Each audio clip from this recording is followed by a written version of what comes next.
Welcome to Holy Week. I'm your Pastoral Intern Josh, and I'm really excited to be leading you in today's devotional. Today we're going to be talking about what it looks like for Jesus to be cleansing sin. One of those examples is when Jesus took the disciples during that kind of last week of his life, and he washed their feet. And he did this as a symbol of showing, as I wash your feet, this is a symbol of cleansing you from sin. And so parts of our life and parts of my life, I've struggled with sin. We all do. We're human. And that's just something that we have to deal with. And so as we go throughout Holy Week, we want to remember this story of Jesus washing the disciples' feet. And then remember that Jesus gave that as an example so that we could also remember that we need to be cleansed of sin.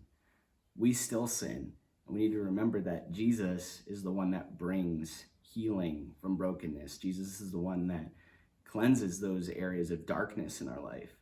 And so I want to read this scripture verse from John, and it's in John 13, verse 15, and it's actually in this week's devotional in your book. And it says, "For I have given you an example that you also should do just as I have done to you.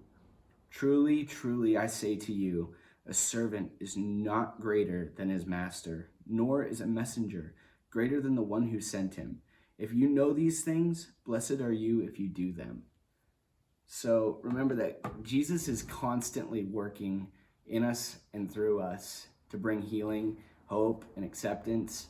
And so maybe this week as you're washing dishes, or maybe if you're taking a shower, just remember as you're rubbing off the grime from the plate, or as you're cleaning yourself, just remember Jesus does that on the inside of us. Just as we need cleaned on the outside, we need cleaned on the inside. And that's just as important. And so remember that this week. Every single time you clean a dish, every single time you take a shower, every single time you clean your dog, whatever the case might be, remember that Jesus is the one who ultimately can clean us up on the inside.